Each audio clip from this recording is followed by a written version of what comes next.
యెషయా గ్రంథము 58వ అధ్యాయం 6వ వచనాన్ని చదువుకుందాం.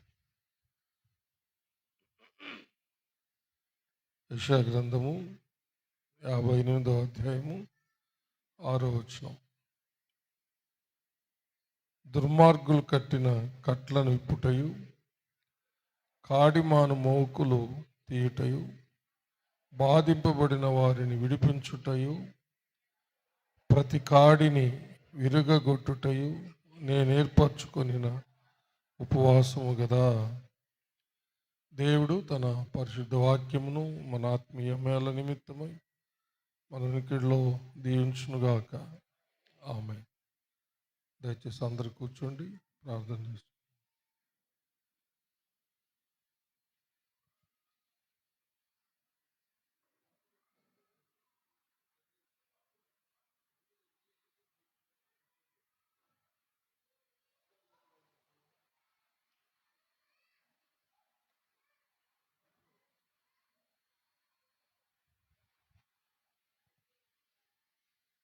ప్రార్థించుకుందాం.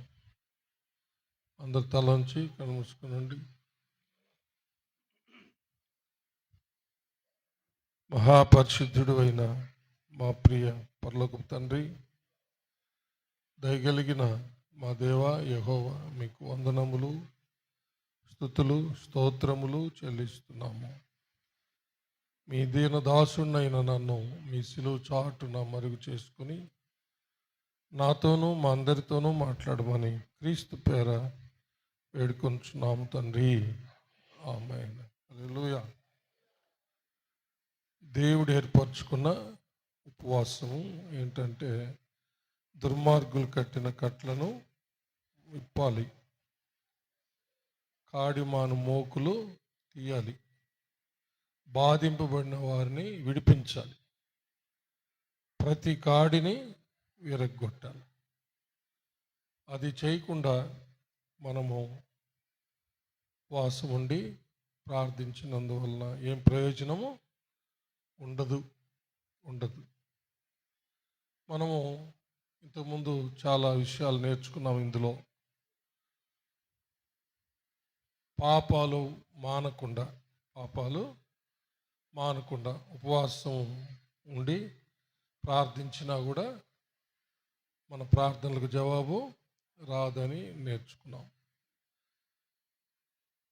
దేవునికి మనకు మధ్య అడ్డుగా ఉన్నటువంటి పాపాలను దేవుడి అడ్డును తొలగించడానికి, అంటే ఆ పాపాలు తొలగించడానికి తన ఏకైక కుమారుడైన క్రీస్తుని లోకానికి పంపించి ఆయన ద్వారా దేవునికి మానవులకు మధ్య ఉన్న పాపమున అడ్డును తీసివేసి దేవుని యొక్క అనుగ్రహం పొందుకునేటట్టు చేశాడు. దేవుని యొక్క అనుగ్రహం అంటే మన మనవులు దేవుడు ఆలకించేటట్టుగా, దేవుని యొద్ద నుంచి మనకు జవాబు వచ్చేటట్టుగా ఏర్పాటు దేవుడు చేశాడు. హల్లెలూయా. తర్వాత దుర్మార్గులు కట్టిన కట్లను విప్పుట అనేది కూడా మనం ధ్యానించుకున్నాం. దుర్మార్గులకు దుర్మార్గుడు ఎవరు? సైతాన్. వాని యొక్క బంధకాల్లో నుంచి దేవుడు, అంటే మన ప్రభు అయిన యేసయ్య ఎలా విడిపించాడో మనం నేర్చుకున్నాం. ఆ పని మనం ఇప్పుడు చేయాల. ఆయన కుమారులము, కుమార్తెలము, ఆయన సేవకురాండ్రు మనం అందరం కూడా ఇప్పుడు సాతాను చేత కట్టబడినటువంటి వారందరినీ విప్పాలి. దానికి దేవుడు మనకు పరిశుద్ధాత్మ అభిషేకాన్ని అనుగ్రహించాడు. హల్లెలూయా. ఇది కూడా మనము ధ్యానించుకున్నాం. హల్లెలూయా. తర్వాత ఐగుప్తు దేశంలో బానిసలుగా ఉన్నటువంటి వారిని దేవుడు మోషే ద్వారా విడిపించాడని కూడా ధ్యానించాం. హల్లెలూయా. మనము పాపం అనే దాస్యములో ఉన్నటువంటి దుస్థితి నుండి దేవుడు మనలను విడిపించాడు. ఐగుప్తు దాస్యములో నుంచి మోషేను పంపి విడిపించినట్టుగా పరలోకము నుండి దేవుడు తన కుమారుని పంపించి పాప మనం తెలుసుకున్నాం. హల్లెలూయా. ఇంతకుముందు ధ్యానించినవి మీకు జ్ఞాపకం చేస్తున్నాను నేను అంతే. హల్లెలూయా. చప్పలు కొట్టి దేవుడిని మహింపొద్దాం. అలాగే పేతురు చెరసాల్లో బంధించబడినప్పుడు, సంఖ్యలతో బంధించబడినప్పుడు సంఘము అత్యాసక్తితో ప్రార్థించినప్పుడు పరలోకం నుండి దేవుడు తన దూతను పంపి కళా నిజమా అన్నట్టుగా వెలుపలికి తీసుకొచ్చాడు అని.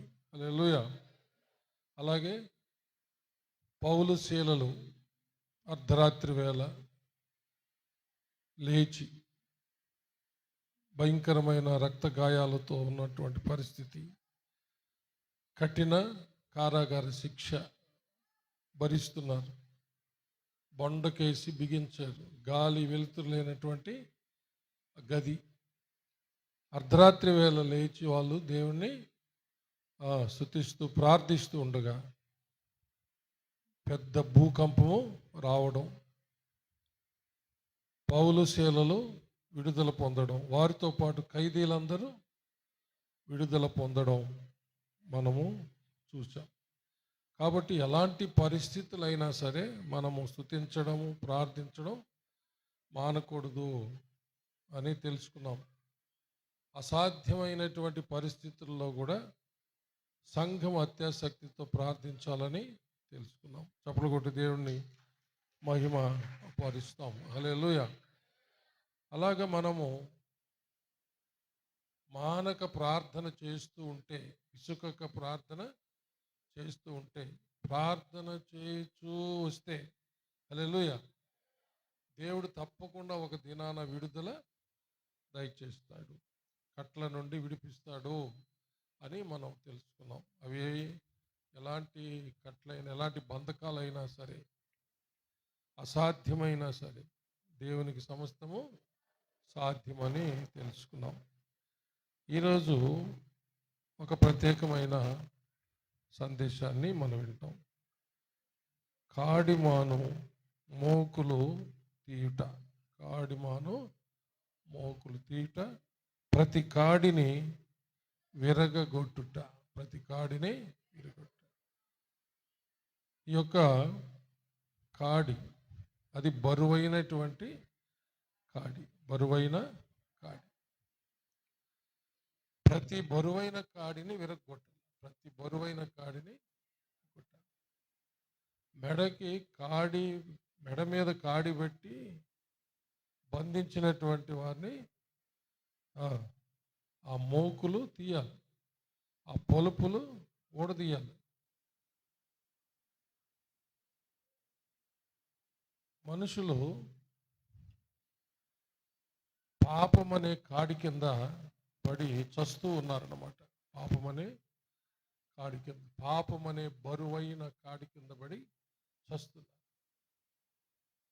అలాగే శాపము అనే బరువైన కాడి కింద పడి నశించిపోతా ఉన్నారు.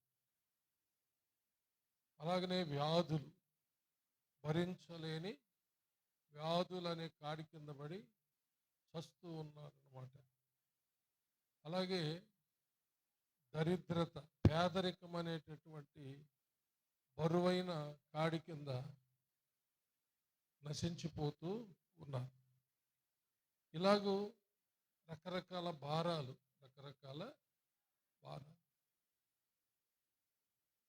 కొంతమందికి సంసార భారం, కొంతమందికి సంసార భారం అంటే కుటుంబాన్ని పోషించుకోలేనటువంటి పరిస్థితి. బ్రతకడమే కొంతమందికి భారం, కొంతమందికి ఉద్యోగమే భారం, వాళ్ళు చేసే ఉద్యోగమే భారం. కొంతమందికి వారి చదువులు పెద్ద భారం, వాళ్ళ చదువులు పెద్ద భారం. ఇలాగూ సమస్యలు పెద్ద భారం, శోధనలు పెద్ద భారం. కొన్ని ఇళ్లలో ఆ కుటుంబానికి భర్తే పెద్ద భారం. మారు మనసు లేని రకరకాల దురలవాట్లకు బానిస అయిపోయినటువంటి ఆ ఇంటి యజమానుడే ఆ ఇంటికి పెద్ద బరువు, భారం.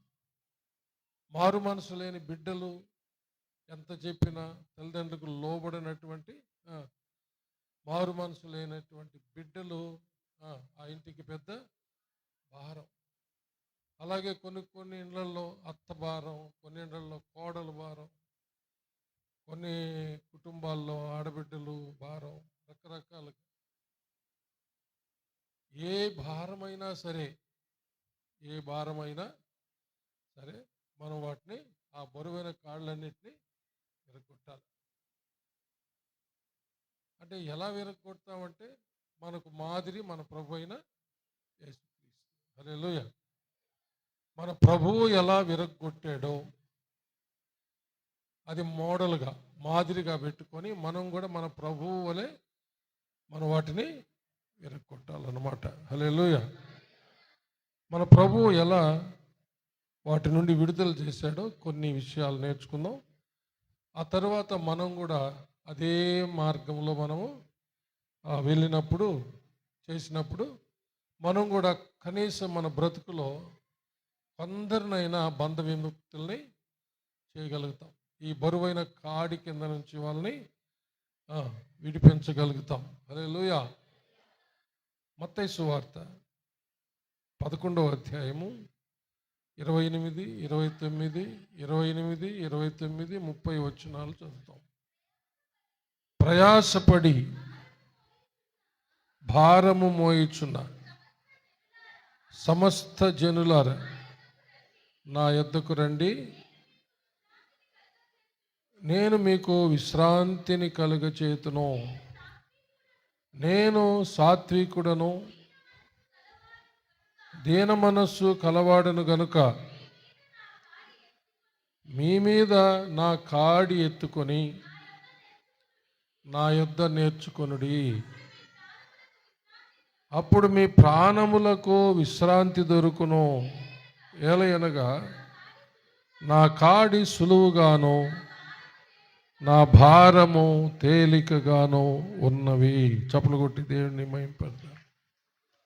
గట్టిగా చప్పలు కొట్టాలా. కాబట్టి ఇప్పుడు మనం చెప్పుకున్నటువంటి ఈ భారాలన్నీ మనుషుల మీద పడి వారి మనుషులను నశింపజేస్తున్నాయి, చంపుతున్నాయి, నరకానికి వెళ్ళేటట్టు చేస్తున్నాయి, నరకములో త్రోయబడేటట్టు చేస్తున్నాయి అన్నమాట.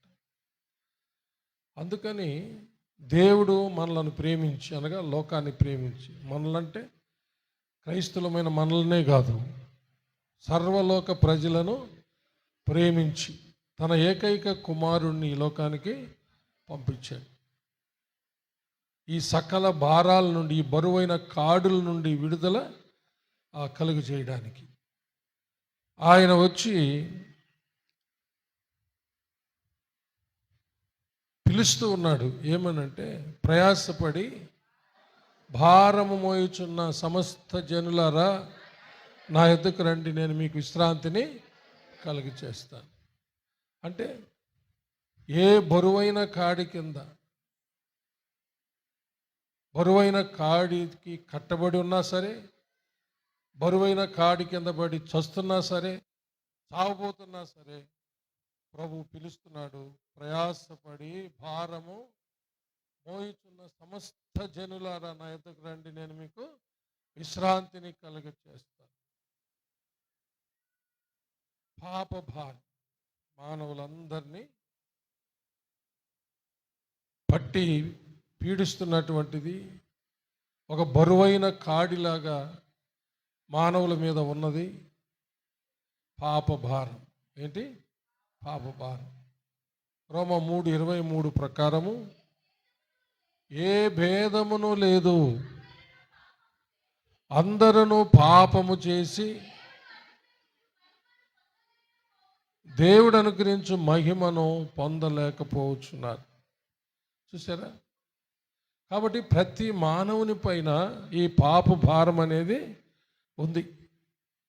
అది ఒక బరువైన కాడిలాగా ఉంది.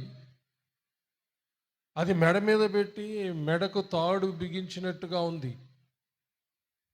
అందులో నుంచి ఎవ్వరు విడిపించే నాథుడే లేడనమాట ఈ లోకంలో. ఒక పాపి ఇంకొక పాపిని విడుదల చేయలేడు, సాధ్యం కాదు. ఒక గుడ్డివాడు ఇంకొక గుడ్డివాడికి త్రోవ చూపలేడు కదా. అదేవిధంగా ఒక పాపి ఇంకొక పాపిని విడుదల చేయలేడు. అందుకనే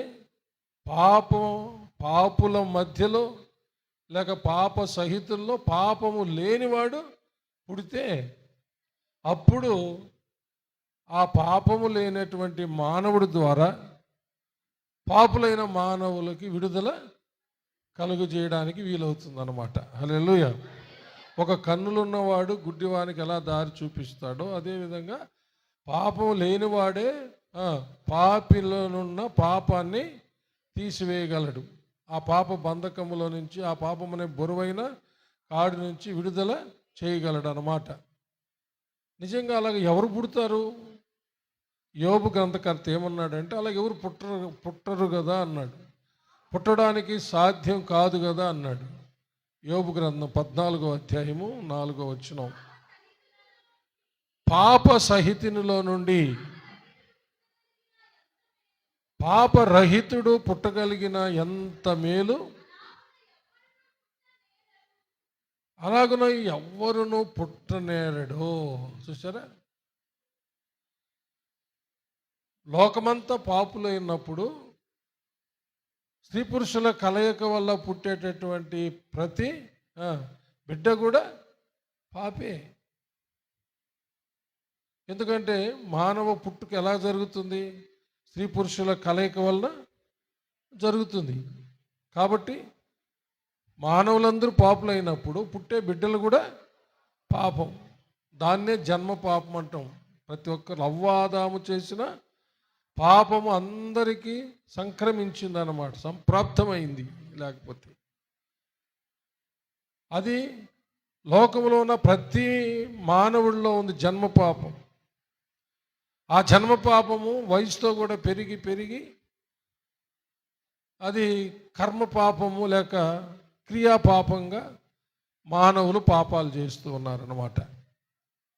అది జన్మ పాపమైనా సరే, కర్మ పాపమైనా సరే, ఈ పాపాలన్నీ బరువైనటువంటి ఒక భారమైన బరువైన కాడి వలె మానవుని మీద ఉన్నాయన్నమాట. అయితే యోబు గ్రంథకర్త పాప సహితునిలో పాపరహితుడు పుడితే మేలు, కానీ అలా పుట్టనేరడు అన్నాడు. అయితే అది మనుషులకు సాధ్యం కాదు, దేవునికి సాధ్యం. ఈ పాపుల మధ్యలోనే, పాప సహితులలోనే పాపము లేనివాడు ఈ లోకంలో ఒక వ్యక్తి పుట్టాడు. ఆయనే మన ప్రభు అయిన యేసుక్రీస్తు, దేవుని కుమారుడు. అంటే దేవుని కుమారుడు మానవ కుమారుడుగా, మనుష్య కుమారుడుగా పుట్టాడు అనమాట. చప్పలు కొట్టి దేవుని మహింపండి. అంటే ఆయన స్త్రీ పురుషుల కలయిక వలన పుట్టలేదు. కన్యకైన మరియ గర్భము ద్వారా ఆయన ఈ లోకానికి పంపబడ్డాడు పరలోకం నుంచి. హల్లెలూయా. అంటే తండ్రి అయిన దేవుడు, కుమారుడైన దేవుడు, పరిశుద్ధాత్మ దేవుడు, ఈ ముగ్గురులో రెండవ వ్యక్తి అయినటువంటి కుమారుడైన దేవుణ్ణి కన్యకైన మరియ గర్భంలో ప్రవేశపెట్టి మానవ శరీరాన్ని అమర్చి పంపించారనమాట. చప్పలు కొట్టి దేవుణ్ణి మహిమ పరుస్తాం. హల్లెలూయా. అది లోకా సువార్తలోను, అన్ని సువార్తల్లోనూ, అలాగే హెబ్రీ పత్రిక 10వ అధ్యాయం 4వ అధ్యాయంలోనూ పౌలు గారు అక్కడ చాలా చక్కని వివరణ ఇవ్వడం జరిగింది. హల్లెలూయా. అంటే లోకా సువార్త 1వ అధ్యాయంలోనే గాబ్రియేల్ దూత వచ్చి కన్యకైన మరియకి చెప్పినప్పుడు, నేను పురుషుని ఎరగని కన్యకను కదా, ఇది ఎలా సాధ్యం అవుతుందంటే, గాబ్రియేల్ దూత చెప్పాడు, సర్వోన్నతుని శక్తి నిన్ను కమ్ముకుంటుంది, పరిశుద్ధాత్మ వల్ల నువ్వు గర్భవతివై కుమారుని కంటాం. కాబట్టి పుట్టబో శిశువు పరిశుద్ధుడై దేవుని కుమారుడు అనబడును. హల్లెలూయా. చప్పలు కొట్టి దేవుని మహింపడు. పరిశుద్ధుడై దేవుని పరిశుద్ధుడై అంటే పాపము లేనివాడై. హల్లెలూయా. ఏమి పరిశుద్ధుడై పాపము లేనివాడై. గాబ్రియేలుతో చెప్పాడు, ఆయన పరిశుద్ధుడు, దేవుని కుమారుడు అనబడతాడు, పాపం లేనివాడు. యేసు ప్రభుల వారి శిష్యులు అదే చెప్పారు. మేము ఎవరినైతే చూచామో మా కండ్లతో, మేము ఎవరినైతే తాకి చూచామో, హల్లెలూయా, ఎవరినైతే విన్నామో ఆయన పాపము లేనివాడు. హల్లెలూయా.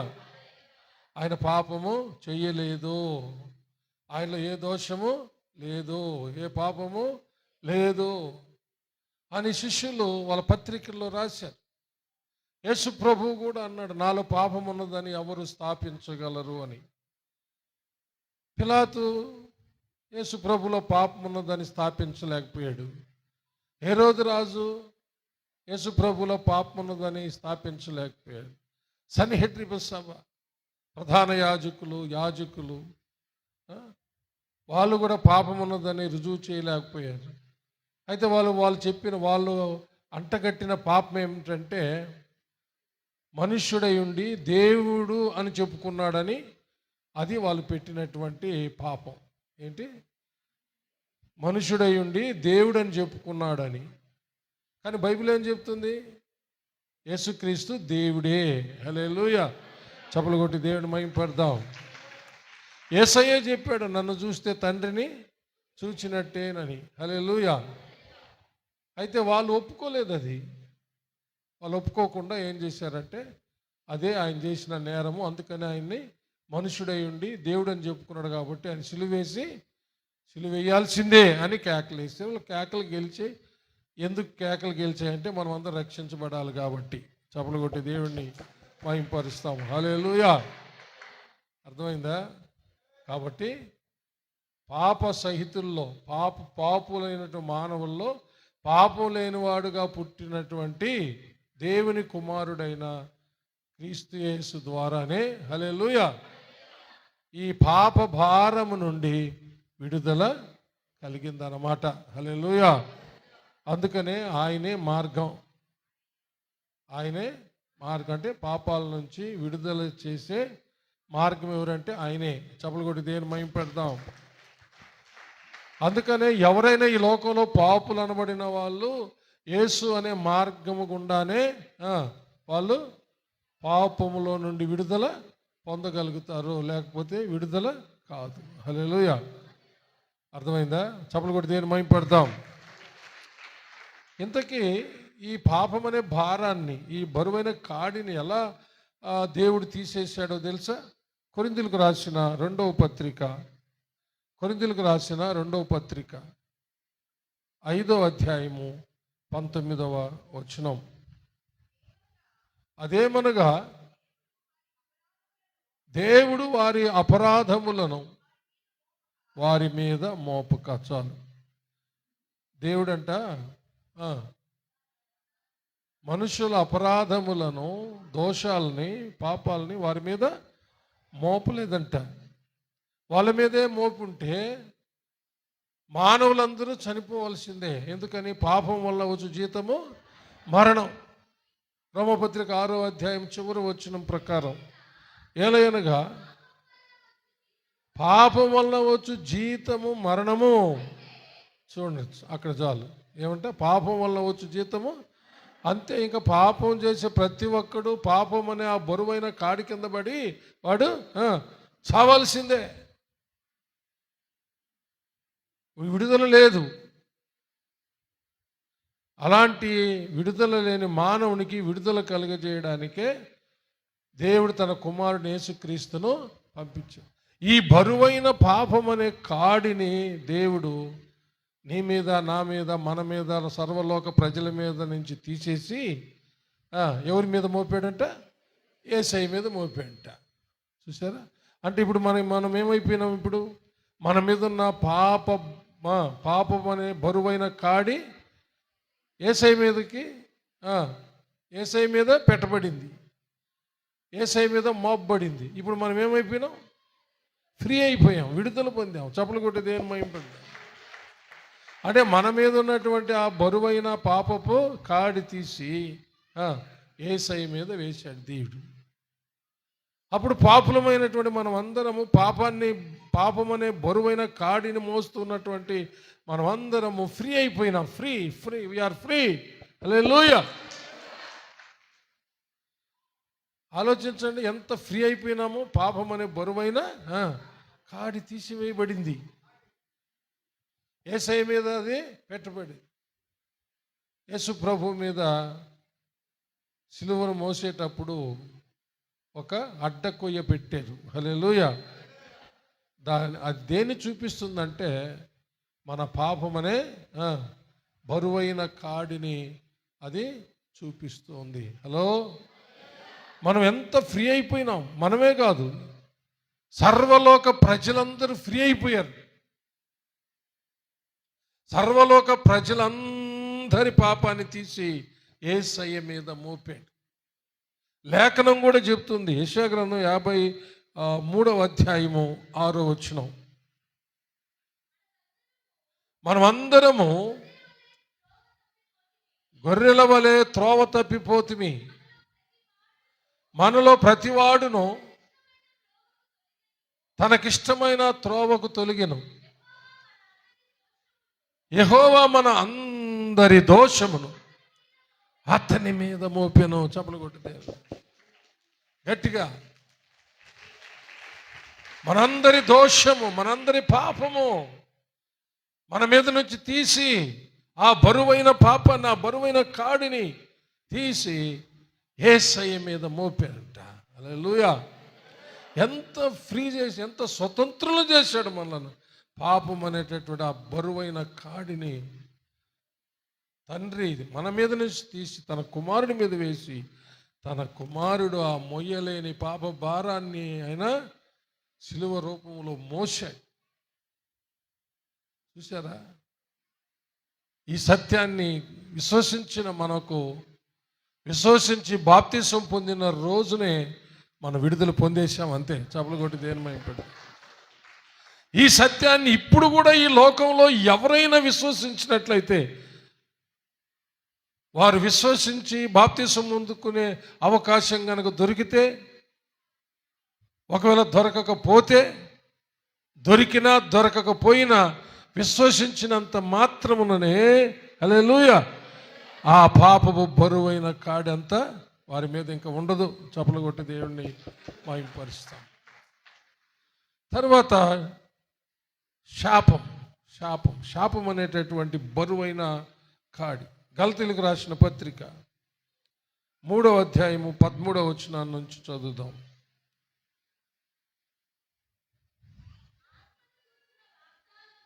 ఆత్మను గూర్చిన వాగ్దానము విశ్వాసం వలన మనకు లభించినట్లు అబ్రహాము పొందిన ఆశీర్వచనము క్రీస్తు యేసు ద్వారా అన్యజనులకు కలుగుటకై క్రీస్తు మన కోసము శాపమై మనలను ధర్మశాస్త్రము యొక్క శాపము నుండి విమోచించెను. ఇందును గూర్చి మ్రాను మీద వ్రేలాడిన ప్రతి వాడును శాపగ్రస్తుడని వ్రాయబడి ఉన్నది. హల్లెలూయా. ధర్మశాస్త్ర సంబంధులైనటువంటి ఇశ్రాయేలీయులు శాపగ్రస్తుడు. ఎందుకంటే ధర్మశాస్త్రాన్ని వాళ్ళు నెరవేర్చలేకపోయారు కాబట్టి. ఏ ఒక్కరు కూడా ధర్మశాస్త్రాన్ని నెరవేర్చలేకపోయారు కాబట్టి ఏ ఒక్క ఆజ్ఞ తప్పిపోయినా కానీ వాళ్ళు శాపగ్రస్తులు అన్నమాట.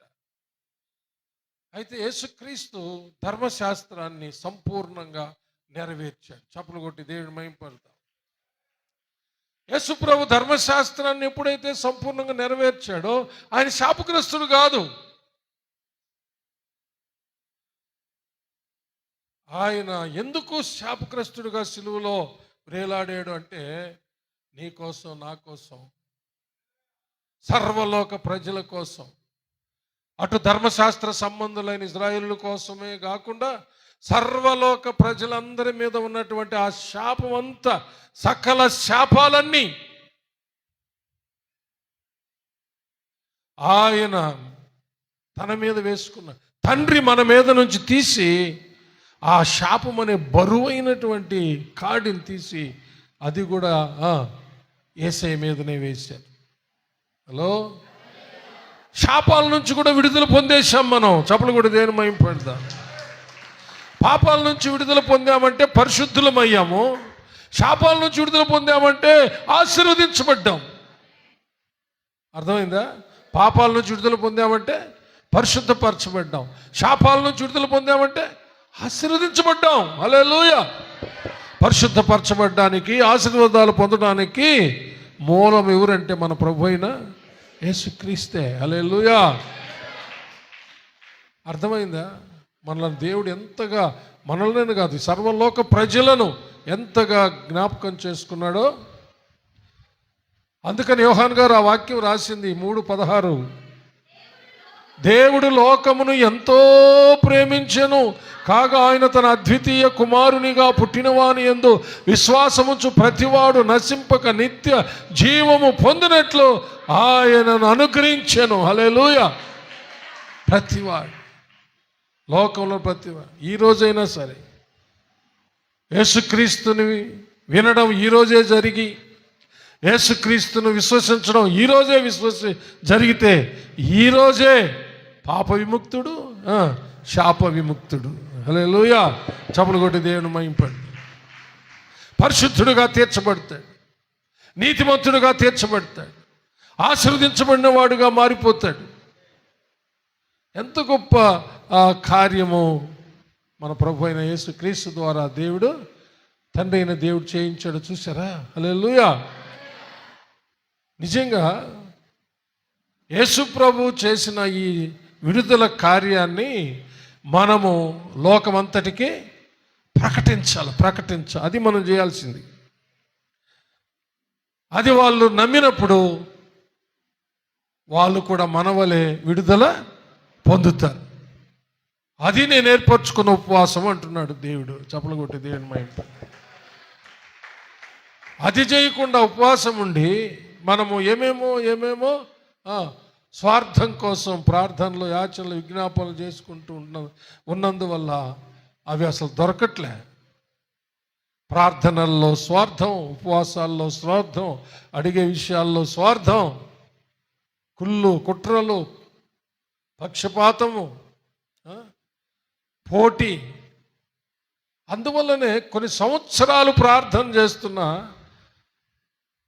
ప్రార్థనలకు జవాబు కొందరి జీవితాల్లో రాకపోవడానికి కారణం ఇదే.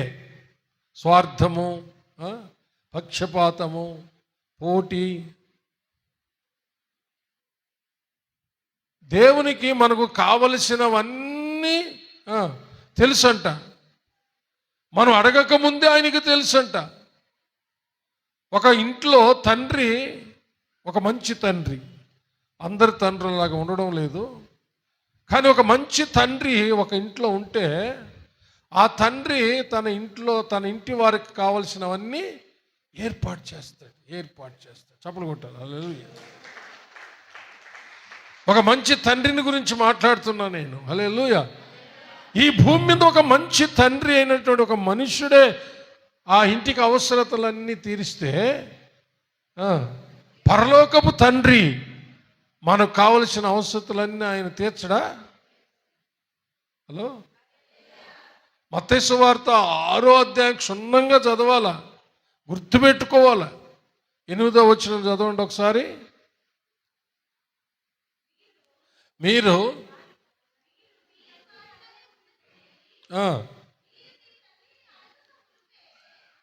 మీ తండ్రిని అడగక మునిపే మీకు అక్కరగా ఉన్నవేవో ఆయనకు తెలియను. చప్పలు కూడా దేని మైంపడుతుంది. అక్కడేమని మాట రాయబడింది? తండ్రి. హల్లెలూయా. కాబట్టి ఈ భూమి మీద ఒక మంచి తండ్రే ఉన్నప్పుడు ఒక ఇంట్లో ఆ తండ్రి ఇంట్లో ఉన్న అవసరతలన్నీ అతను ఏర్పాటు చేస్తాడు. ఇంకా పరలోకపు తండ్రి ఇంకా మన అవసరతలన్నీ ఆయన తీర్చడా? ఆయనకి తెలుసంట. హల్లెలూయా. అందుకని ఏమంటున్నాడు, మొదట ఆయన నీతిని, ఆయన రాజ్యాన్ని మనము వెతికినట్లయితే అవన్నీ మనకు ఆయన అనుగ్రహిస్తాడు అన్నమాట. మనం ఆయన నీతిని, ఆయన రాజ్యాన్ని వెతకకుండా, బంధించబడిన వారిని విడిపించకుండా, కాడిమాను మోకులు తీయకుండా, బాధింపబడిన వారిని విడిపించకుండా, ప్రతి కాడిని విరగొట్టకుండా మనము ఇంకా అది ఇది ఇది అది ఇది అది ప్రభువా ఈ వీటిల్లోనే పడిపోయి ఉన్నాం అన్నమాట. అసలు మనం అడిగేవన్నీ ఆ పరలోకపు తండ్రికి తెలుసు, అంతే. హల్లెలూయా. నీవు ఆయన ఏర్పరచుకున్న ఉపవాసం చెయ్యి. హల్లెలూయా. ఆయన ఏర్పరచుకున్న ఉపవాసం చెయ్యి. ఆయన చిత్తాన్ని నువ్వు నెరవేర్చు.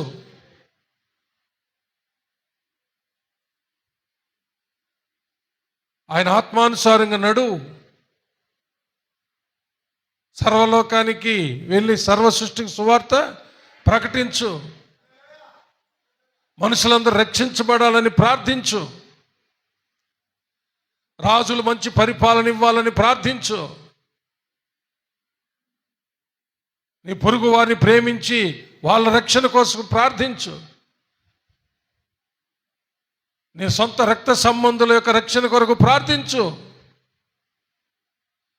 యేసు ప్రభుని వాళ్ళు సొంత రక్షకుడిగా అంగీకరించాలని ప్రార్థించు ప్రార్థించు ప్రార్థించు. దేవుడిచ్చిన అవకాశాన్ని బట్టి సువార్త, క్రీస్తు శిలువ సువార్త ప్రకటించు. అలాగే ఎప్పుడైతే నువ్వు చేస్తావో నీకు, నీ కుటుంబానికి కావలసిన అవసరాలన్నీ ఆ పరలోకపు తండ్రి ఆయన అన్నీ తీరుస్తాయి. వాటిని గురించి నువ్వు అడుగుతూ కూర్చోవలసిన అక్కర్లా సంవత్సరాల ఆ తరబడి. హలో, ఆయన తండ్రి. మనం చేయాల్సింది మనం చేస్తే దేవుడు చేయాల్సింది దేవుడు చేస్తాడు. చప్పలు కొట్టి దేవుడిని మహింపరుస్తాడు. కానీ ఏం జరుగుతుందంటే రివర్స్ జరుగుతుంది అన్నమాట.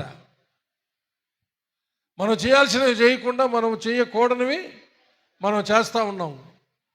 దానివల్లనే సంవత్సరాలు ఉపవాసాలు ఉన్నా కూడా కార్యాలు జరగట్లేదు. మేము ఇన్ని సంవత్సరాలు ఉపవాసం ఉండి గుడికి పోతూ ఉన్నాం కానీ ఏం జరగటం లేదని చెప్పి అలాగనే మిగిలిపోతున్నారు అనేక మంది. దానికి కారణం ఇదే. నీవు ఆయనలాగా మారాలి, ఆయన చేసింది నువ్వు చేయాలి, అంతే. హల్లెలూయా. ఎవరిలాగా మారాలి? యేసయ్యలాగా మారాలి. యేసయ్యను మోడల్గా పెట్టుకొని, ఉదాహరణగా పెట్టుకొని నీవు ఆయనలాగా నువ్వు చేయాలి. అప్పుడు నీకు కావలసినవి, నీ ఇంటికి కావలసినవన్నీ ఆయన చూసుకుంటాడు. నీకు, నీ బిడ్డలకి, నీ బిడ్డలకు ఏం కావాలనైనా ఆయన చూసుకుంటాడు. ఆయన తండ్రి. చప్పలు కొట్టి దేవుడిని మహిమ పరుస్తాము. ఆమేన్. హల్లెలూయా. అసలైనది ఏంటంటే పాపముల నుంచి విడుదల కలగాలి, శాపాల నుంచి విడుదల కలగాలి. చూడండి, ఇప్పుడు చెప్పుకున్నాం కదా, పాపాల నుంచి విడుదల పొందామంటే పరిశుద్ధతలోకి వచ్చేస్తాము. శాపాల నుంచి విడుదల పొందామంటే ఆశీర్వాదాలు వచ్చి పడతాయి. ఒకదాని వెంబడి ఆశీర్వాదాలు వచ్చి పడతా ఉంటాయి. నువ్వు ఎప్పుడైతే శాపాలని విడుదల శాపాల నుంచి విడుదల పొందాము, పాపాల నుంచి ఎప్పుడైతే విడుదల పొందామో పాపం వల్ల వచ్చి జీతమైన మరణాన్ని నుంచి కూడా విడుదల పొందాం మనం. చప్పలు కొట్టి దేవుని మహిమ పెడతాం. హల్లెలూయా. గట్టిగా గట్టిగా.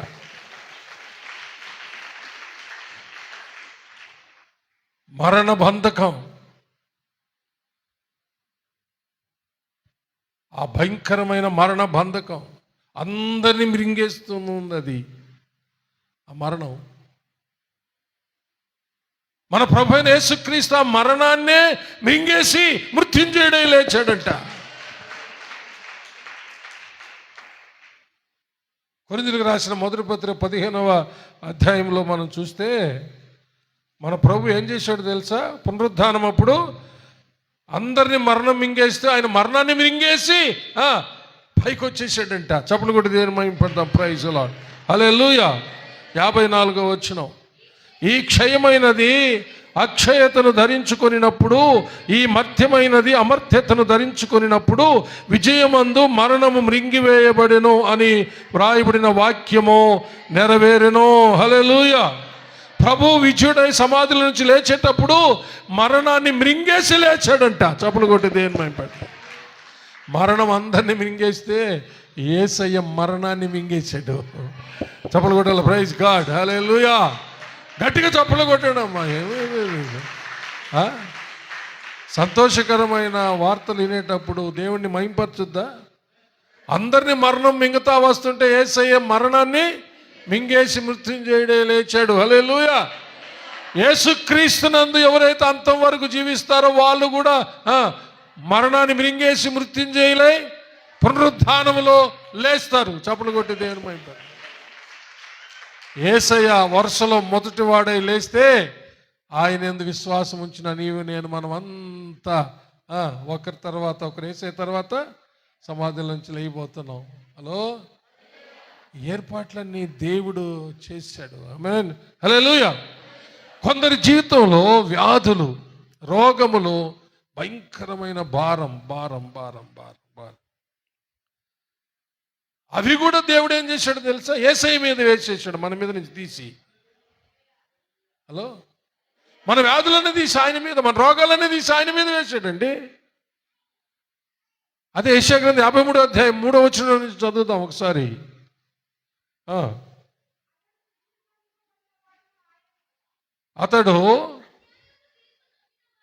అతడు అన్యాయపు తీర్పు నొందినవాడై అతడు కొనిపోబడిను.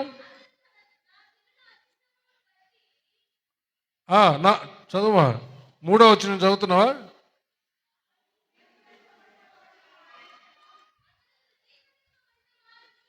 అతడు తృణీకరింపబడిన వాడు ఆయను, మనుష్యుల వలన విసర్జింపబడిన వాడును, వ్యసనాక్రాంతుడుగాను వ్యాధిని అనుభవించిన వాడుగాను. అక్కడ కాపుదాం. వ్యాధిని అనుభవించిన వాడుగా కనబడుతున్నాడు సిలువలో. ఆయనకేం వ్యాధి? మహాపరిశుద్ధుడైన దేవునికి. మన యొక్క వ్యాధులన్నీ ఆయన మీద వేశాడు తండ్రి. ఇప్పటికి కూడా అనేక మంది వాళ్ళ వ్యాధులనే భయంకరమైన భారం కింద పడి చస్తూ ఉన్నారు. దేవుడు ఆ వ్యాధులన్నీ తీసి యేసయ్య మీద వేస్తే సిలువలో యేసయ్య ఎలా కనబడుతున్నాడంటే వ్యాధిని అనుభవించిన వాడుగా కనబడుతున్నాడు అనమాట. అంటే నీ వ్యాధి, నా వ్యాధి, లోకంలో ప్రతి ఒక్కరు వ్యాధి ఎవరి మీద కనబడుతుందంటే యేసయ్య మీద కనబడుతుంది. అరే నా వ్యాధి అక్కడ కనబడుతుందంటే నీలో ఆ వ్యాధి లేదు, తీసేశాడు. నమ్ము. హల్లెలూయా. నీ వ్యాధిని యేసయ్య సిలువలో చూస్తే హల్లెలూయా, ఈ భూమి మీద నువ్వు ఆ వ్యాధి ఇంకా నీలో ఉండదు. హల్లెలూయా. నా వ్యాధి నా యేసయ్య మీద 2026 సంవత్సరాల క్రితమే వేయబడిపోయింది. నా వ్యాధి నా ప్రభు మీద ఉంది, ఇక నాలో అది ఉండడానికి లేదు. నేను నమ్ముతున్నానంటే నీలో ఉన్న వ్యాధి ఇంకా ఉండదు. నీలో ఉన్న వ్యాధి నువ్వు నమ్మలేకపోతే నీలో ఉన్న వ్యాధి నిన్ను బాధిస్తూనే ఉంటుంది. అయితే నీ వ్యాధిని ఆ రోజే దేవుడు తీసేసి తన కుమారుని మీద వేశాడని నమ్మితే ఇప్పుడు నీలో ఉన్న ఏ భయంకరమైన వ్యాధి అయినా సరే నిన్ను విడిచిపెట్టి అది వెళ్ళిపోతుంది. అంతే. చప్పలు కొట్టి దేవుడిని మహింపడు. అది నువ్వు నమ్మగలగాల. నీలో ఉన్న వ్యాధిని చూసుకుంటా కూర్చున్నావంటే నువ్వు అంతే. నీలో ఉన్న వ్యాధిని యేసయ్య సిలువ మీద, సిలువలో వేలాడిన యేసయ్య మీద చూడు. అరే రే రే రే, నా వ్యాధి నా ప్రభు ఆనాడే తన మీద వేసేసుకున్నాడా, అయితే ఈ వ్యాధి నాకు ఇంకా లేదు. హల్లెలూయా. చప్పలు కొట్టి దేవుని మహింపడదాం. Praise God. ఇంకా అది నీలో ఉండదు. అరే వీళ్ళకి సత్యం తెలిసిపోయింది, ఇంకా నాకు రోకలు లేవు, ఇక్కడ నేను ఉండడానికి వీలు లేదు, వీళ్ళకి సత్యం తెలిసిపోయింది. మనం నమ్మనంత వరకే ఒక వ్యాధి, ఒక సమస్య, ఒక రోగం మనలను పీడిస్తూ ఉంటుంది. అది భారంగా ఉంటుంది. యేసు ప్రభు విడుదల చేసేశాడు అని నమ్మితే, యేసు ప్రభు మీద వ్యాధి పడిపోయిందని వేయబడిందని నమ్మితే అప్పుడే నీలో ఉన్న వ్యాధి అక్కడి నుంచి వెరీ గుడ్. చప్పలు కూడా దేని ప్రైజ్. చదువమ్మా. మనుషులు చూడనొల్లని వాడుగాను ఉండెను, అతడు తృణీకరింపబడిన వాడు గనుక మనం అతనిని ఎన్నిక చేయకపోతే నిశ్చయముగా అతడు మన రోగములను భరించెను. ప్రతి రోగము ఆయన మీద వేసేసాడు తండ్రి, మన మీద నుంచి తీసి ప్రతి వ్యాధి తీసేసాడు, ప్రతి రోగము మన మీద నుంచి తీసేసి. హలో, ఎవరి మీద వేసాడు? ఆయన భరిస్తా ఉన్నాడు అక్కడ. ఇప్పుడు కాదు, భరించేసాడు. హలో, భరించేసాడు, అయిపోయింది అది. ఇప్పుడు నువ్వు నమ్మితే నీకు భయంకరంగా బరువుగా ఉన్నటువంటి ఆ వ్యాధి నీలో ఇంకా ఉండదు. హలో, అది పారిపోద్ది. చప్పలు కూడా దేని మహిమపడతాం. ప్రైజ్ గాడ్, హల్లెలూయా. చూసారా ఎంతమంది ఇప్పటికి కూడా అనేక మంది వ్యాధులతో భరించలేకపోతున్నారు, రోగాలను భరించలేకపోతున్నారు. కొందరైతే మరణకరమైన రోగాలు అయితే మనం భరించలేమని ఆ రోగాలన్నీ, ఆ వ్యాధులన్నీ ఆనాడే దేవుడు మన మీద నుంచి తీసి యేసయ్య మీద వేసేసి మనకు విడుదల కలిగజేశారు. చప్పలు కొట్టి ప్రైజ్ గాడ్, హల్లెలూయా. అర్థమవుతుందా? అలాగా దేవుడు చేశాడని నువ్వు నమ్మితే హల్లెలూయా, నీలో ఉన్న వ్యాధి పారిపోతుంది, నీలో ఉన్న జబ్బు పారిపోతుంది, రోగం ఏదైనా సరే పారిపోతుంది. అంతే, నీలో అది ఉండదు. నువ్వెందుకు నమ్ముతావు? సిలువలో అది ఉందన్నప్పుడు నీలో ఉందని ఎందుకు నమ్ముతావు? నువ్వు నమ్మబాక. సిలువలో నా ప్రభు మీద ఉంది నా వ్యాధి అని నమ్ము. ఇంకా నీలో ఉన్న వ్యాధి ఇంకా వెళ్ళిపోవడానికి ఆరంభిస్తుంది, వెళ్ళిపోతుంది. అంతే. చప్పలు కూడా దేవుని మహిమపడతాం. హల్లెలూయా. కొరింథీయులకు రాసిన 2వ పత్రిక 8వ అధ్యాయము 9వ వచనాన్ని ఒకసారి చదువుదాం. మీరు మన ప్రభు అయిన యేసుక్రీస్తు కృపను ఎరుగుదురు కదా, ఆయన ధనవంతుడయుండి మీరు తన దారిద్ర్యము వలన ధనవంతులు కావాలనని మీ నిమిత్తము దరిద్రుడాయను. చప్పలు కొట్టి దేవుని మహిమపడదాం. ప్రియులారా, దరిద్రత, పేదరికం అనేది భయంకరమైనటువంటి బరువైన కాడి. పేదరికాన్ని భరించలేని వాళ్ళు ఎంతో మంది సూసైడ్ చేసుకునే వాళ్ళు, బిడ్డల్ని పోషించుకోలేక, చదివించుకోలేక, సరైన బట్టలు తీసేయలేక, సరైన చదువులు చదివించలేక, అప్పుల పాలైపోయి రుణాలైపోయి రుణభారం భయంకరంగా, పేదరికం, దరిద్రత భరించలేనటువంటి ఆ బరువైనటువంటి ఆ పేదరికం అనే కాడిని ఆయన వేసుకున్నాడు. పరలోక ఐశ్వర్యాన్నంతా విడిచిపెట్టేశాడు, అంతా వదులుకొని రిక్తుడై వచ్చేశాడు. మనుషుని పోలికగా పుట్టాడు, దాసుని స్వరూపము ధరించుకొని వచ్చాడు. శిలువ మరణం పొందినంతగా విధేయుడై వచ్చేసాడు, ఎవరు దిక్కు లేనట్టుగా. ఎందుకంటే నీకు నాకు దిక్కు అవ్వడానికి. చప్పలు కూడా దేనిమైపడతారు. నాకెవరు దిక్కు ప్రభువా, నాకెవరు దిక్కు, నా బిడ్డలకు ఎవరు దిక్కు? ఇప్పుడు నేను చావాల్సిందేనా? నూతినో గొయ్యనో చూసుకొని. నువ్వు చావాల్సిన అక్కర్లేదు నాయనా, నీకు దిక్కవడానికే దిక్కు లేని చావు చచ్చాడు యేసయ్య. పరలోక సైన్య సమూహం అంతా ఉండి, పరలోకం తండ్రి ఉండి, ఎవరు లేనట్టుగా ఆయన సిలువలో దిక్కు లేని చావు చచ్చాడంటే నీకు నాకు దిక్కవడానికి. చప్పలు కొట్టి దేవుని మహిమపడతాడు. తండ్రి విడిచిపెట్టాడు, పెద్దగా అరుస్తున్నాడు, తండ్రి నీవేళ నన్ను విడిచిపెట్టా, ఎలోయి ఎలోయి లామా సబక్తాని. ఓ దేవా నన్ను నీవు ఎలా విడిచిపెట్టావు? నీకోసం అనాథగా, దిక్కు లేనివాడుగా సిలువలో చంపబడ్డాడు, నీకు దిక్కై నిలవడానికి. గుర్తుపెట్టుకో, భయపడబాకు, నాకెవరు దిక్కులేరని. నీకోసం దిక్కై నిలవడానికి ఆయన దిక్కులేని చావు, దిక్కులేని మరణం సిలువలో చనిపోయాడు. ఫిలిప్పీయులకు రాసిన పత్రిక 2వ అధ్యాయము 5వ వచనం నుంచి చదువుదాం. క్రీస్తు యేసునకు కలిగిన ఈ మనసు మీరును కలిగి ఉండుడి. ఆయన దేవుని స్వరూపము కలిగిన వాడయుండి దేవునితో సమానముగా ఉండుట విడిచిపెట్టకూడని భాగ్యమని ఎంచుకొనలేదు కానీ మనుష్యుల పోలికగా పుట్టి దాసుని స్వరూపమును ధరించుకొని తన్ను తానే రిక్తునిగా చేసుకొనెను. మరియు ఆయన ఆకారమందు మనుష్యుడుగా కనబడి మరణము పొందినంతగా, అనగా సిలువ మరణం పొందినంతగా విధేయత చూపిన వాడై తన్ను తాను తగ్గించుకొనెను. చప్పలు కొట్టి దేవుడిని మహింపు.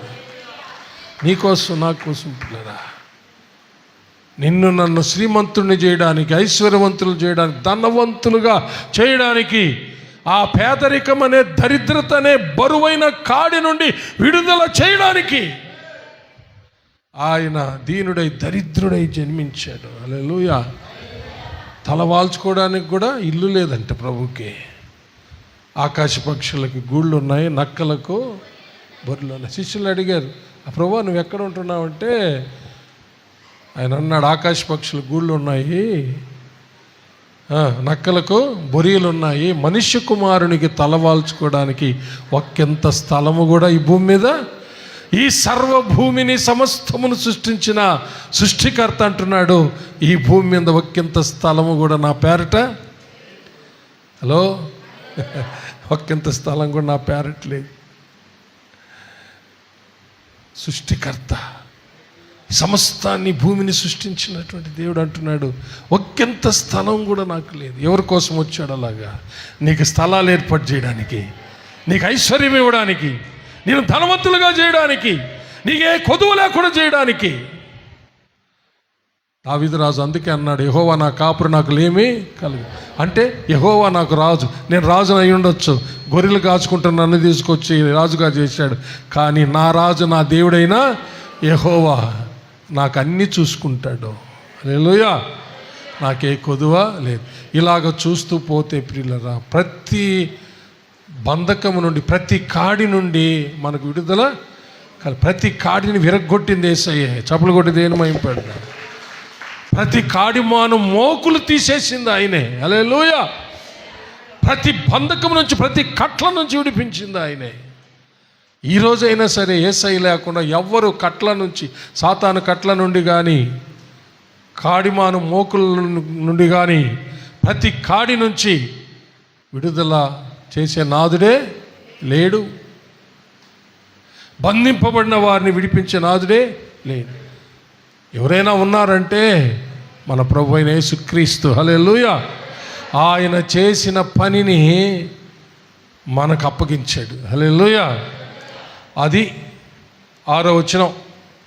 దుర్మార్గులు కట్టిన కట్లను ఇప్పుటయో, కాడిమాను మ్రోకులు ఇప్పుటయో, బాధింపబడిన వారిని విడిపించుటయో, ప్రతి కాడిని విరగగొట్టుటయో నేను ఏర్పరచుకొనిన ఉపవాసము కదా. హల్లెలూయా. యేసయ్య చేసి విడుదల కలుగజేసి చూపించిన దానిని మనము కంటిన్యూ చేయాలి, దానిని మనము కొనసాగించాలి. ఆ పని మనది. హల్లెలూయా. అందుకే దేవుడు తన ఆత్మను అనుగ్రహించాడు. అది దేవుడు ఏర్పరచుకున్న ఉపవాసం. అది చేస్తే నీకు నాకు కావలసినవన్నీ ఆయన అనుగ్రహిస్తాడు, యాడ్ చేస్తాడు. నిజంగా ఒక ప్రశ్న వేసి ముగిస్తాను. ఈరోజు కొన్ని అవసరతలు ఉన్నాయని నీకు తెలుసు అనుకోండి. రేపు ఏం అవసరతలు ఏర్పడతాయి నీకు తెలుసా? ఎల్లుండి ఏం అవసరతలు ఏర్పడతాయి నీకు తెలుసా? ఒక నెల తర్వాత ఏం అవసరతలు ఏర్పడతాయి నీకు తెలుసా? హలో, ఎవరికైనా తెలుసా? కాబట్టి ఎవరికి తెలుసంట? రేపు ఏ అవసరతలు నీకున్నాయో, రేపు అవసరతలు తీర్చడానికి ఆయనకి తెలుసు. ఎల్లుండి, నెల, సంవత్సరం, జీవితకాలం అంతా ఆయనకి తెలుసు. హల్లెలూయా. అర్థమవుతుందా? హలో. కాబట్టి ఆయనకి అప్పగించుకుందాం. అందుకనే 55వ కీర్తనలో 22వ వచనంలో ఒక వాక్కు ఉంది. నీ భారము యెహోవా మీద మోపుము, ఆయన నిన్ను ఆదుకొనును. చప్పలు కొట్టి దేవుని మహిమపడదాం. చూసారు కీర్తనకారుడు ఏమంటున్నాడు? నీ భారము యెహోవా మీద మోపము, ఆయన నిన్ను ఆదుకుంటాడు. హల్లెలూయా. నీతిమంతులను ఆయన కదలనీడంట. నీతిమంతులను ఎన్నడూ కదలనీడంట. దుష్టుడే కానీ, వాడు అనుచరులే కానీ, ఈ లోకంలో దుష్టుని సంబంధులే కానీ, దుర్మార్గులే కానీ, దుర్మార్గులకు అతి పెద్ద దుర్మార్గుడైన సైతానే కానీ నిన్ను కదిలించడానికి ప్రయత్నిస్తే వాడు వల్ల కాదంట. నీవు నీతిమంతుడివై పరిశుద్ధపరచబడిన నీవు కదిలించబడడం సాధ్యము కాదు. హలో, నీ భారాలన్నీ ప్రభు మీద వేయి, ఆయన నిన్ను ఆదుకుంటాడు. హల్లెలూయా. పేతురు రాసిన మొదటి పత్రిక 5వ అధ్యాయం 7వ వచనం.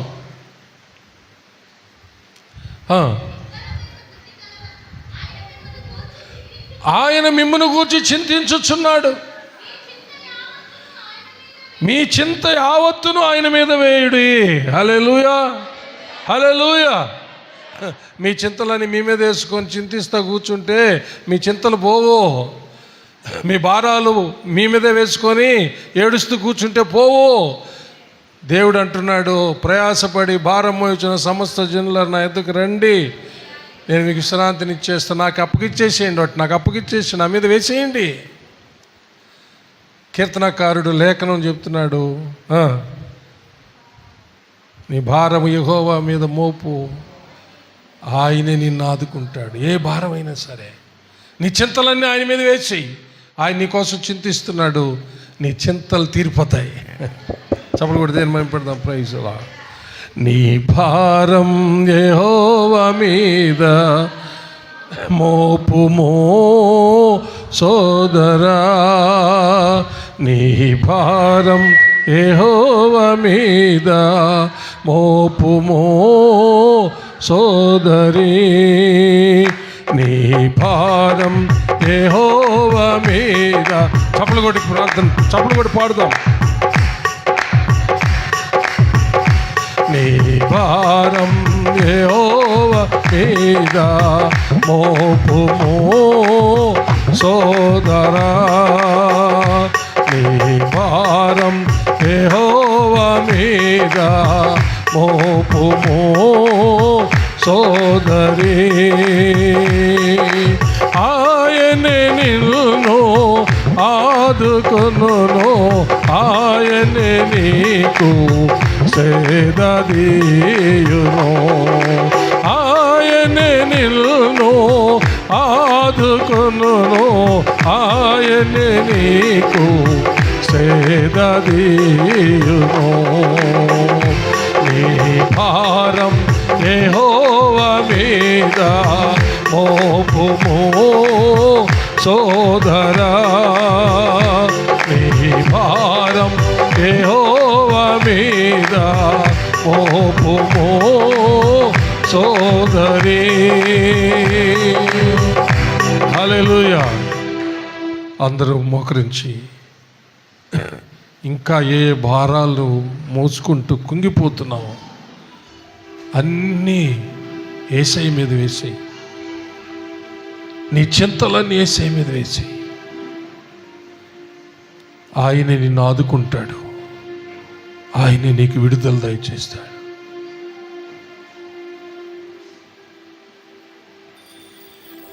మోకరించండి. మోకరించడానికి వీలు లేకపోతే నిలబడండి, కళ్ళు మూసుకోండి. ఒక 2 నిమిషాలు. నువ్వు భరించలేని భారం ఎందుకు ఇంకా మోస్తూ ఉంటావు? మోసుకుంటూ వాటి కింద పడి ఎందుకు నశించిపోతావు? ఎందుకు చస్తావు?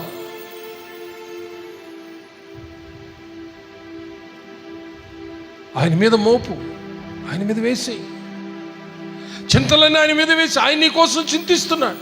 నువ్వు చింతిస్తూ ఎంతకాలం కూర్చుంటావు? నీవు నీ చింతలను తీసేసుకోగలవా? నీ భారం నువ్వు తీసేసుకోగలవా? మన ప్రభు తండ్రి అయిన దేవుడు తన కుమారుని ద్వారా ఎన్ని భారాలు తీసేశాడో తెలుసుకున్నాం కదా. ఇంకా ఎన్ని భారాలైనా సరే, ఏవేవైనా సరే, అవి మోపిడంతైనా సరే, పెద్ద మూటంతైనా సరే, భరించలేనటువంటి దానిని నువ్వెందుకు మోస్తా ఉన్నావు? ఈ రోజైనా, ఈ క్షణమందైనా వాటిని యేసయ్య మీద మోపు, ఆయన మీద వేసేయి. దేవుడు నీకు విడుదల దయచేస్తాడు.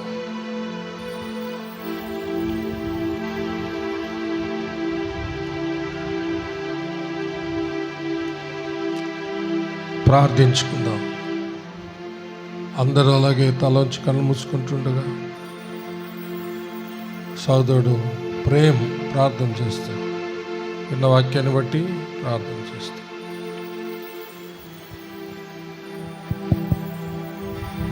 స్తోత్రం ప్రభా, దయగల తండ్రి, మహాపరిశుద్ధుడా, జీవాధిపతి, మీకు స్తోత్రం నాయన. అయ్యా మీకు స్తోత్రం, స్తోత్రం మా తండ్రి. నాయన కాడు మా నియమకలను నా తండ్రి అయ్యా తొలగించే దేవా స్తోత్రం. నాయన భారం నుంచి విడుదల కలిగించే దేవా మీకు స్తోత్రం, స్తోత్రం నాయన. మా గొప్ప తండ్రి, మా భారాలు నాయన ఎన్నో నా తండ్రి అయ్యా, వాటిలన్నిటిలోంచి నాయన మాకు విడుదల కలిగించడానికి ఈ లోకానికి నాయన వచ్చిన మా గొప్ప దేవా మీకు స్తోత్రం నా తండ్రి. దేవా మా పాప భారమును నా తండ్రి అయ్యా నాయన సిలువలో మీ మీద వేసుకుని మీరు భరించి నాయన మా ప్రతి పాపానికి అవసరం శిక్ష అంతటిని అయ్యా మీరు భరించి కొట్టివేసినందుకు స్తోత్రము నాయన, మీకు స్తోత్రం. ప్రతి విధమైన పాపములోంచి నా తండ్రి మీ బలియాగం ద్వారా మాకు విడుదల ఇచ్చినందుకు స్తోత్రము నాయన. అలాగే నాయన మా శాపం అనే భారమును తొలగించడానికి అయా కలువరి సిలువలో మీరు శాపముగా నా తండ్రి నాయన బలియాగమైన మా తండ్రి సిలువలో వేలాడబడిన దేవా మీకు స్తోత్రం. శ్రాపగ్రస్తమైన మాను మీద నా తండ్రి నాయన శాపముగా నా తండ్రి బలి మాకు ఇచ్చిన నాయన గొప్ప విడుదలను బట్టి మీకు స్తోత్రం, స్తోత్రం, స్తోత్రం ప్రభా. అలాగే నాయన దారిద్ర్యం అనే నా తండ్రి నాయన భారములో నుంచి నా తండ్రి మమ్మల్ని విడిపించడానికి నాయన స్తోత్రం. ఐశ్వర్యవంతుడైన మీరు నా తండ్రి నాయన మీకు స్తోత్రం. నాయన మా కోసం నాయన సిలువలో దరిద్రుడుగా మరణించిన దేవా మీకు స్తోత్రము నాయన. ప్రతి దారిద్ర్యంలోంచి మాకు విడుదల అనుగ్రహించినందుకు మీకు స్తోత్రం ప్రభా, మా గొప్ప తండ్రి. అలాగే నాయన మా రోగ బాలారు నా తండ్రి నాయన యేసయ్యా నాయన మీ మీద వేసుకొని నాయన మా తండ్రి మా రోగమును నిశ్చయముగా భరించిన దేవా మీకు స్తోత్రము నా తండ్రి. దేవా మాకు నాయన స్వస్థత అనుగ్రహించినందుకే మీకు స్తోత్రం నాయన. నాయన స్తోత్రం మాకు ఇచ్చిన గొప్ప విడుదలను బట్టి మీకు స్తోత్రం నా తండ్రి నాయన. మేము నాయన ఉపవాసం ఉండి నా తండ్రి వాటిలోంచి నాయన విడుదల నాయన పొంది మిమ్మల్ని మహిమపరిచేవారుగా ఉండడానికి సహాయం చేయండి. అలాగే నా తండ్రి అలాంటి భారాల చేత ఎంతోమంది బాధపడుతున్నారు నాయన. మా బంధువుల్లోను రక్త సంబంధంలోను నా తండ్రి పరిచర్య నాయన అనుగ్రహించిన ప్రాంతాల్లోనూ అనేక మంది ఇది భారాలతో ఉంటుండగా మా తండ్రి వాళ్ళ కోసం ఉపవాసం ఉండి నా తండ్రి నాయన వాళ్ళు విడుదల పొందినంతగా ఉపవాస ప్రార్థనలో పెనుగలాడడానికి మీకు కృప దయచేయండి నా తండ్రి. ఇది మీరు ఏర్పాటు చేసుకున్న ఉపవాసం అని సెలవిచ్చారు నాయన. అటు అనుకూలమైన ఉపవాసం నాయన మేము ఉండడానికి నాయన మీ కృపతో మీ ఆత్మ ద్వారా బలపరిచి నా తండ్రి దేవా గొప్ప విడుదల నా తండ్రి నాయన మేము అనుభవించాలి నా తండ్రి నాయన. మేము ఎవరి కోసం అయితే ప్రార్థన చేస్తామో వాళ్ళు కూడా గొప్ప విడుదల అనిపించిన వారుగా నా తండ్రి నాయన మీ సన్నిధిలో చేర్చబడాలి నాయన మీ కృప దయచేయండి నా తండ్రి. ఇటు ఉపవాస ప్రార్థనలో నా తండ్రి మీ కృపతో మీ ఆత్మ ద్వారా మమ్మల్ని బలపరిచి నడిపించమని మీ నమ్మదగిన హస్తాలకు నాయన మమ్మల్ని అప్పచెప్పుకుంటూ యేసయ్య నామములో ప్రార్థన చేస్తున్నాము తండ్రి, ఆమేన్.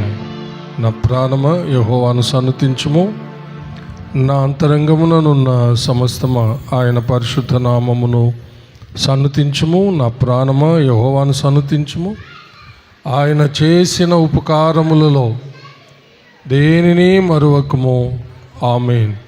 మన పరమ తండ్రి అయిన దేవుని ప్రేమ, కుమారుడైన యేసుక్రీస్తు ప్రభుల వారి యొక్క కృప, పరిశుద్ధాత్మ దేవుని అన్యోన్య సహవాసము, సన్నిధి, కాపుదల, భద్రత, నడిపింపు ఇప్పుడు ఎల్లప్పుడూ సదాకాలము మీకందరికను మీ బిడ్డలకు మీ బిడ్డలకు మీరు కలిగి ఉన్న సమస్తానికి తోడై దీవించి ఆశీర్వదించి కాచి కాపాడునుగాక.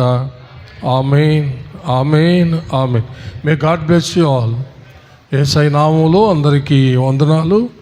ఒకరొకరు సమాధానం తెలుపుకొని వెళ్ళి క్రీస్తు ప్రేమలో జీవించండి.